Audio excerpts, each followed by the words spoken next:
Hi class, welcome to ASR-03. In this video lecture, we will cover risk-based audit process, objectives, and responsibilities. Basically, this is an introductory topic on the concept of the risk-based audit process. And this is already the third in our series of discussion related to the course Assurance and Auditing Principles 2021. So for this lecture, our reference is as follows. We have PSA 200 revised and redrafted, the overall objective of the independent auditor, and the conduct of an audit in accordance with Philippine Standards on Auditing. In this video lecture, we will cover the following items. First, introduction to the risk-based audit process. And then we will revisit the financial statements and management responsibilities. We will also revisit the auditor's opinion. Then we will discuss the conduct of an audit of financial statements, wherein we will cover the basic concepts underlying an audit of financial statements. And then we will cover the overview of the risk-based audit process. So let's start. So the overall objective of the independent auditor. So we have discussed this concept already many times before in our previous video lectures.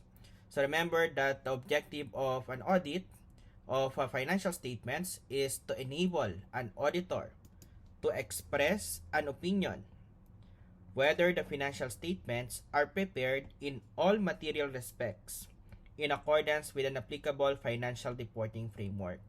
Now at this point, I want to highlight the important concepts included here in the overall objective of the independent auditor. So because even in the CPA board examination, there are questions related to this, very simple, but many students or candidates for the CPA licensure examination sometimes overlook this particular statement and automatically decides that a statement is true or false without carefully reading the entire statement.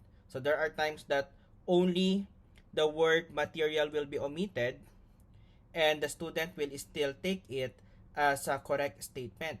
No? But this modifier is very, very important in this particular statement when it comes to the objective of independent auditor. So I know this because in the past iteration of the pre-board examination that we administer in the review center, in the analytics on the scores of the students, there are questions about this wherein students or candidates or reviewees fail to consider the absence or the presence of the word material when expressing an opinion or when forming an opinion on the part of the auditor. So that is why it's very important that you have to commit this objective of the auditor in your memory, in your mind, so for you to be able to appreciate the concept of audit. Now, to achieve the overall objective of the independent auditor in the conduct of the financial statements, we as auditor should be able to first obtain reasonable assurance about whether the financial statements as a whole are free from material misstatements, whether due to fraud or error. So because fraud and error, so these are the sources of the financial statements. So thereby enabling us, the auditor, to express an opinion whether the financial statements are prepared in all material respects in accordance with the applicable financial reporting framework. And also, we have to report on the financial statements and communicate as required by the PSAs in accordance with our findings. Now, in cases when reasonable assurance cannot be obtained and a qualified opinion in the auditor's report is not enough or not sufficient in the circumstances for purposes of reporting to the intended users of the financial statements, then we are required by the BSA to disclaim our opinion or not give any opinion at all or withdraw from the engagement if withdrawal from engagement is legally permitted. So meaning to say, if we cannot obtain reasonable assurance and we cannot issue qualified opinion, then the best alternative is to disclaim an opinion. So because we did not achieve the overall objective of the audit. So or if permissible, we can also withdraw from the engagement.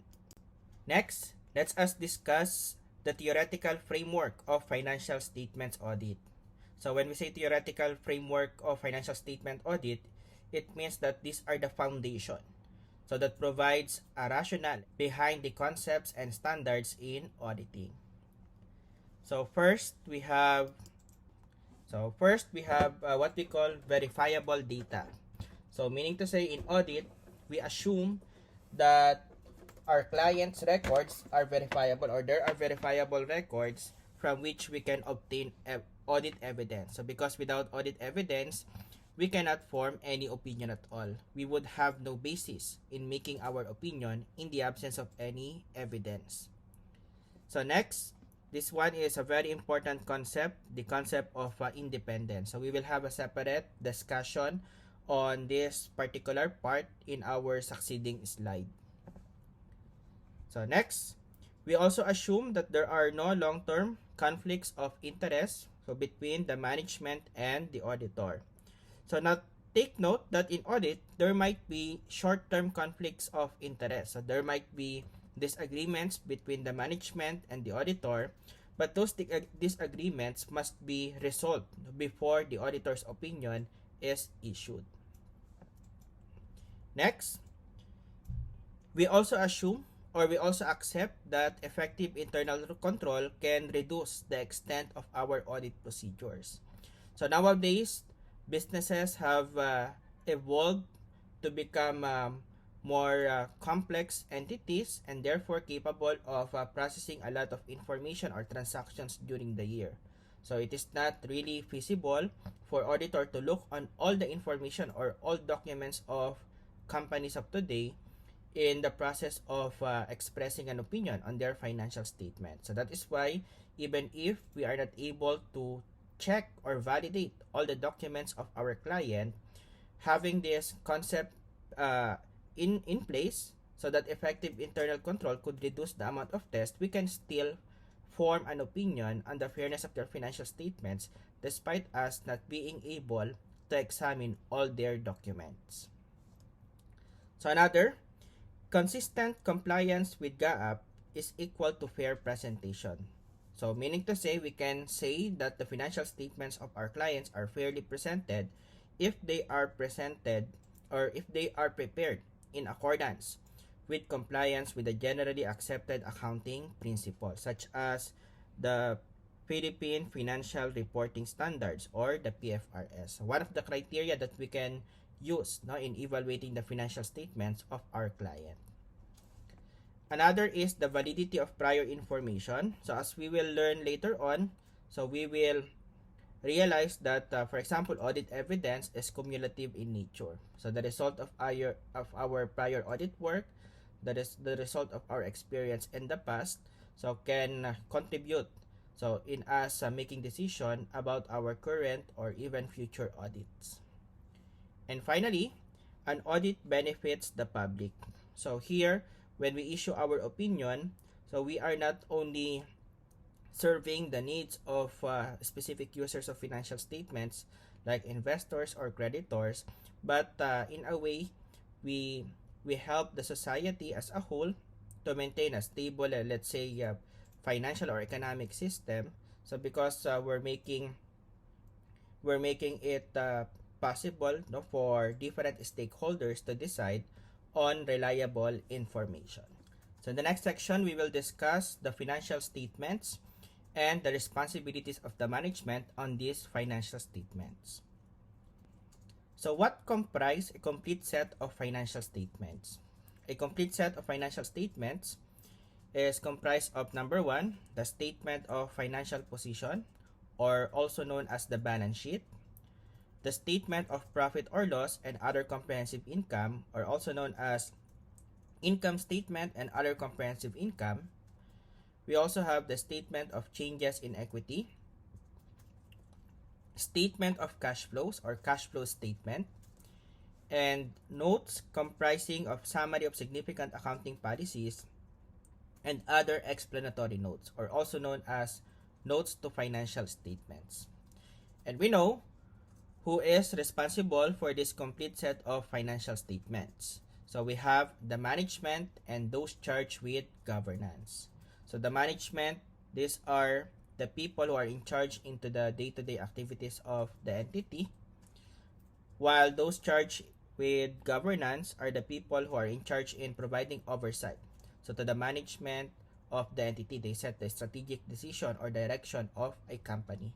So example of those in charge with governance are the board of directors or the board of trustees for specific entities. So what are the responsibilities of this management and charge with governance of entities? So number one, they are responsible for the preparation and presentation of the financial statements in accordance with the applicable financial reporting framework. As part of this responsibility, they are also responsible in the design, implementation, and maintenance of internal control relevant to the reliable or to the production of reliable financial reports. Management is also responsible for the identification of the applicable financial reporting framework to be applied in their financial statements, and they are also responsible in exercising judgment in making accounting estimates and application of appropriate accounting policies. Now, with respect to the conduct of the audit, the management is responsible to provide the auditor with all information that are relevant to the preparation and the presentation of the financial statements, and to provide additional information that the auditor may request from the management and those charged with governance. Also, the management is responsible to provide the auditor with unrestricted access to those within the entity, so from whom the auditor determines it necessary to obtain audit evidence. So whenever we ask for people within the company to ask information from them, so the management should provide us access. Like for example, if we wanted to discuss matters with sales manager or production officer or production manager, so even if they are not directly involved in the preparation of the financial statements, we can ask evidence from them, okay, because they are people within the entity or within the company.